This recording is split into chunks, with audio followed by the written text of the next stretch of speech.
আসেন আজকে একটু ভিন্ন প্রসঙ্গে আলাপ করি। সেটা হলো বাংলাদেশের প্রতিরক্ষা বিভাগ নিয়ে, অর্থাৎ সামরিক বাহিনীর সক্ষমতা। এবং বস্তুত আমি বিমান বাহিনী নিয়ে আলাপ করতে চাচ্ছি যে বাংলাদেশের বিমান বাহিনীর সক্ষমতা কতটুকু। তো এই বিষয়টা করতে গিয়ে আমি চিন্তা করলাম যে একটু টিডিও থাকলে ভালোই হয়। তো মূল প্রসঙ্গে যাওয়ার আগে আপনাদের সবাইকে অনুরোধ করব, দয়া করে আমার এই ভিডিও চ্যানেলটাকে একটু সাবস্ক্রাইব করে রাখবেন, যাতে করে নিত্য নৈমিত্তিক বৈচিত্র্যপূর্ণ ভিডিও তৈরি করে এবং সেগুলো আপলোড দেওয়ার একটা অনুপ্রেরণা আপনাদের কাছ থেকে পাইতে পারি। আপনারা আছেন বলেই ভিডিও বানাই, যদি আপনারা না থাকতেন তাহলে তো ভিডিও বানায় তারপরে কি ফকির সেজে যেতাম, বোঝেন নাই, ফকির সেজে যেতাম, আখড়া তৈরি করে বসে পড়তাম। মনে হয় সেখানেও একেবারে খারাপ করতাম, আমার তো মনে হয় না। তো যাই হোক, আমরা মূল প্রসঙ্গে আসি নাকি। এখানে যে ভিডিওতে আপনারা যে বিমানগুলো দেখছেন, এই বিমানগুলোকে বলা হয় F7 এবং এগুলোকে J7ও বলা হয়, চেংদু 7। তো এই বিমানগুলো বস্তুত বাংলাদেশের আছে প্রায় 40টার মতো। আর 2013 সালে এর একটু আপগ্রেডেড ভার্সন, সম্ভবত 12টা না 13টা, আবার 2013 সালে বাংলাদেশ চায়না থেকে আমদানি করে। এবং এইগুলো বস্তুত সোভিয়েত ইউনিয়নের যে আগে MiG-21 বিমান ছিল, আজকে থেকে কত সেই 1953-54 সালের দিকে, তখন এই MiG-21 বিমান এই সোভিয়েত ইউনিয়ন তৈরি করত। এবং সেই সময়ের সাপেক্ষে এগুলো কিন্তু খুবই দ্রুতগতিসম্পন্ন এবং আধুনিক বিমান ছিল, এবং এগুলোর ভয়ে কিন্তু ন্যাটো তখন কাঁপত। বাট অতঃপর ন্যাটো যখন ব্যাপকভাবে তাদের অস্ত্র নিয়ে, বিশেষ করে বিমান নিয়ে গবেষণা শুরু করে এবং তারপর আস্তে আস্তে তাদের উন্নত মানের বিমান তৈরি করা শুরু করে, তখন এগুলো অবসোলেট হয়ে যায়, মানধাতার আমলের হয়ে যায়। এখন চিন্তা করে দেখেন, বাংলাদেশের যে বিমানগুলো, মানে ফাইটার বিমান যেগুলো মেইন মেরুদণ্ড, সেইগুলো কিন্তু এই বিমানগুলো, এগুলো প্রায় 40টার মতো আছে টোটাল। মনে করেন যে 45-50টার মতো আছে টোটাল, ওই যে F7 এবং J7 মিলে। তো তার মধ্যে J7 একটু আপগ্রেডেড, আর এই F7 হলো একেবারে ওই মানধাতার আমলের। এবং এগুলো বেসিক্যালি ওই যে সোভিয়েত রাশিয়ার ওই যে MiG-21-এর লাইসেন্স নিয়ে চায়না এগুলো তৈরি করে তারপরে বিভিন্ন দেশে এগুলো রপ্তানি করে, সস্তা তো। অ্যান্ড বাংলাদেশের তো মনে করেন যে এই সামরিক বাহিনীর পিছনে যদি বিশাল টাকা পয়সা খরচ করে, তাহলে তো দেশ তো আর চলে না, তাই না? অতএব বাংলাদেশ ইচ্ছা থাকলেও তো আর ব্যাপক ভিত্তিতে টাকা পয়সা খরচ করতে পারে না। বাট এগুলাই হলো বাংলাদেশের বিমান বাহিনীর কিন্তু মেরুদণ্ড, যে এগুলো কিন্তু বেসিক্যালি অবসোলেট বিমান। এবং ঠিক সেই কারণেই আমরা প্রায়ই দেখি যে এই সমস্ত বিমানে প্রশিক্ষণ দিতে গিয়ে, অর্থাৎ ওই যে নতুন যে পাইলট, যারা নাকি ফাইটার প্লেনের পাইলট হিসেবে প্রশিক্ষণ নিতে যায়, তারা কিন্তু এই F7 বিমানটাকে বেসিক্যালি ব্যবহার করে। এবং আমরা প্রতিনিয়ত কয়েক বছর, 2-1 বছর অন্তর অন্তর শুনি যে অমুক জায়গায় বিমান ভেঙে পড়ছে, পাইলট নিহত হয়েছে, তাই না? অর্থাৎ অন্য কথায় বলা যায় যে এই মনে করেন যে আজকে থেকে কত 70 বছর আগেকার টেকনোলজি দিয়ে তৈরি করা এই সমস্ত বিমান চালিয়ে বা চালানো, এটা অনেকটা আত্মঘাতী সিদ্ধান্ত ছাড়া আর কিছুই না। বলা যায় যে আত্মঘাতী মিশনে গেল। একটা ছেলেকে এই ধরনের একটা অবসোলেট টাইপের বিমানে চড়িয়ে প্রশিক্ষণ দেওয়া মানে অনেকটা তার জীবনকে আত্মঘাতী একটা পরিস্থিতির মধ্যে ফেলে দেওয়া। বাট বাংলাদেশ সরকার কিন্তু এই কাজগুলো প্রতিনিয়ত করে যাচ্ছে, এবং আমরা প্রতিনিয়ত শুনি যে অনেক মেধাবী তরুণ তারা কিন্তু মারা যাচ্ছে। যদিও সবসময় মারা যায় না, কিছু কিছু ক্ষেত্রে তারা ওখান থেকে ইজেক্টেড হয়ে বের হয়ে বেঁচে যায়। তো এইগুলা হলো বাংলাদেশের বিমান বাহিনীর মূল মেরুদণ্ড। এখন এগুলা কী অস্ত্র ব্যবহার করতে পারে কে জানে। মনে হয় যে কিছু আনগাইডেড বোমা টোমা ওইগুলো ফেলে আর কি, ওই উপর দিয়ে মনে করেন যে ফেলে দেওয়ার মতো আর কি। গাইডেড বোমা এগুলো ব্যবহার করতে পারে কিনা আমি ঠিক জানি না। আর বাংলাদেশের একেবারে সত্যিকার অর্থে উন্নত যে বিমান, মানে ফাইটার বিমান MiG-29, ওই রাশিয়া থেকে কিনছিল যে আওয়ামী লীগের আমলে অনেক, তাও তো প্রায় 25 কত, হ্যাঁ তাও তো কত, ওই 1996 থেকে 2001 সাল পর্যন্ত যখন ছিল না, তখনই তো ওই বিমানগুলো কিনছিল 8টা। এবং সত্যিকার অর্থে মাত্র 8টা MiG-29 সেটাও যে আসলে এখনকার প্রেক্ষিতে যে খুব উন্নত তা কিন্তু বলা যায় না, এগুলো অনেকটা অবসোলেট হয়ে গেছে আর কি।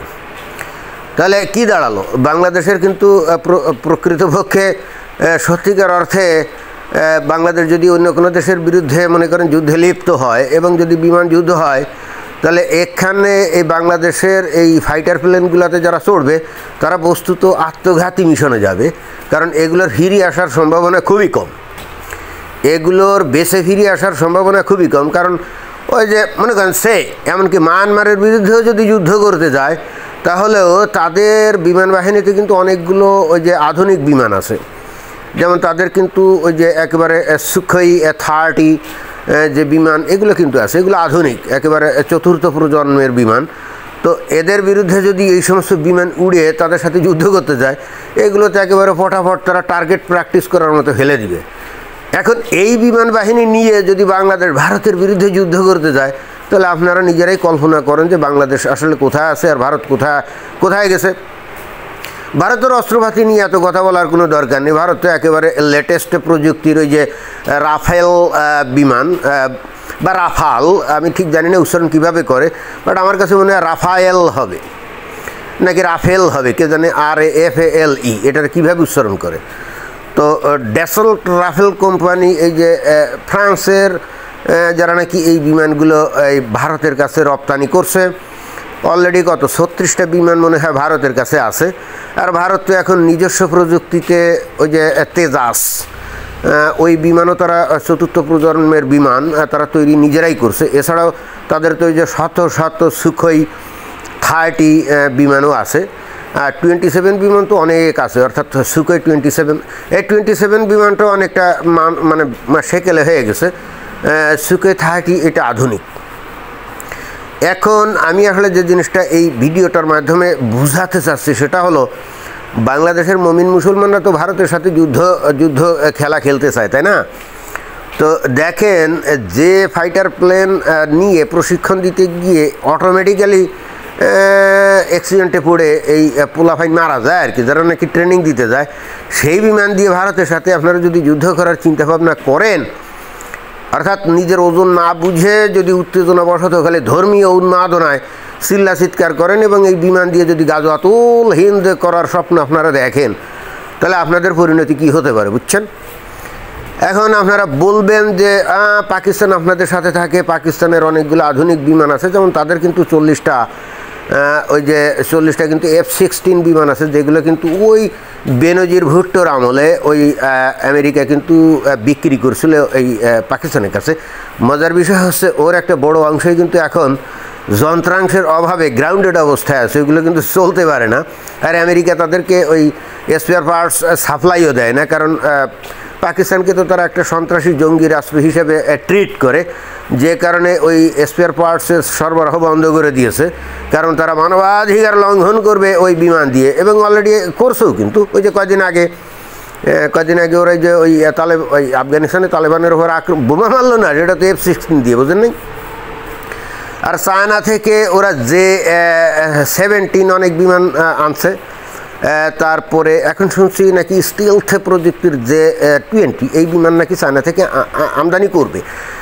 যাই হোক, পাকিস্তানের বিমান শক্তি বেশ ভালোই, ভারতের সাথে মোটামুটি টক্কর দিতে পারে, কিন্তু তারপরেও পারে না টক্কর দিতে, এটা হলো বাস্তব কথা। পাকিস্তান বস্তুত ঠিকই আছে, তাদের যে পারমাণবিক ওয়ারহেড আছে না, ওইটার উপর ভিত্তি করে। আদারওয়াইজ ওই পাকিস্তানের যে বিমান শক্তি এগুলো ভারতের কাছে আসলে কিছুই না, এটা হলো বাস্তবতা, এটাই হলো বাস্তবতা। এখন বাংলাদেশ অবশ্যই ভারতের বিরুদ্ধে যুদ্ধ করবে, গাজওয়াতুল হিন্দ করতে গেলে তাকে আরও অত্যাধুনিক বিমান টিমান আমদানি করতে হবে, বুঝছেন? এবং এক্ষেত্রে আমার মনে হয় না J-20 ভালো চয়েস হতে পারে, কারণ J-20 এই বিমানের কার্যকারিতা নিয়ে অনেক সন্দেহ আছে। প্রকৃতপক্ষে এরা কখনো যুদ্ধক্ষেত্রে অবতীর্ণ হয় নাই, আর চাইনিজ মাল তো এগুলোর উপর আসলে নির্ভর করা যায় না। ওরা ওই যে এয়ারক্রাফটে ক্যারিয়ার করছে না, বানিয়েছে না, আমরা তো জানি। তারপরে নানা রকম অনেক কিছু তারা তৈরি করছে, বাট আসল বক্তব্য হচ্ছে কি, চায়না কি কখনো পশ্চিমা কোনো দেশের বিরুদ্ধে বা পশ্চিমা অস্ত্রের বিরুদ্ধে কখনো যুদ্ধ করতে গেছে? যদি না করে থাকে, তাহলে তাদের অস্ত্রের যে কার্যকারিতা এটা তো পরীক্ষিত না, এটাও তো বুঝতে হবে, তাই না? এমনকি চায়নার অস্ত্র নিয়ে কোনো দেশ কারোর সাথে যুদ্ধ করছে এমনও তো কোনো দেশ আছে আমি দেখি না। তাহলে চায়নার অস্ত্রগুলো কিন্তু পরীক্ষিত না। এখন মুক্তা আপনি তাদের এই J-20, তারপরে এখন শোনা যাচ্ছে J-20 মানে 5th প্রজন্মের স্টিল প্রযুক্তির বিমান, তাই না? বাস্তবে এখন আজ কদিন ধরে দেখলাম যে তারা নাকি 6th প্রজন্মের বিমানও বানিয়ে ফেলছে। আরে বাবা, তাদের এই 5th প্রজন্মের বিমানেরই সক্ষমতা আমরা দেখি না, খালি গাল গল্পে আছে, বিজ্ঞাপনে আছে, প্রচারণা আছে। বাস্তবে ওর ক্ষমতা কি, ও আসলে স্টিল থেকে না, এটা নিয়ে তো যথেষ্ট সন্দেহ আছে। চায়না নিয়ে অনেকে অনেক লম্বা কথা বলে, কিন্তু বেসিক্যালি একটা জিনিস আপনাদেরকে বুঝতে হবে, চায়নায় কিন্তু কোনো নতুন প্রযুক্তি উদ্ভাবিত হয় না। চাইনিজরা অত মেধাবী না, ওরা আসলে সব কিছু নকল করে ওরা কার্বন কপি বানায়, অর্থাৎ রিভার্স ইঞ্জিনিয়ারিং করে। যে কোনোভাবে হোক পশ্চিমাদের কোনো কিছু যখন পায় তখন ওইগুলো খুঁটে বের করে ওর টেকনোলজিটা আয়ত্ত করে ওইটাকে কপি করে আর কি। এখন কপি করলে তো ওইটা তো হুবহু অরিজিনালটার মতো হয় না, এটা তো বুঝতে হবে। আপনারা দেখবেন যে এই যে ভারতের মানুষের যত ওই আছে, সৃষ্টিশীলতা আছে, মানে নিত্য নতুন উদ্ভাবনী করার ক্ষমতা রাখে, চায়নাদের কিন্তু সেই ক্ষমতা নেই।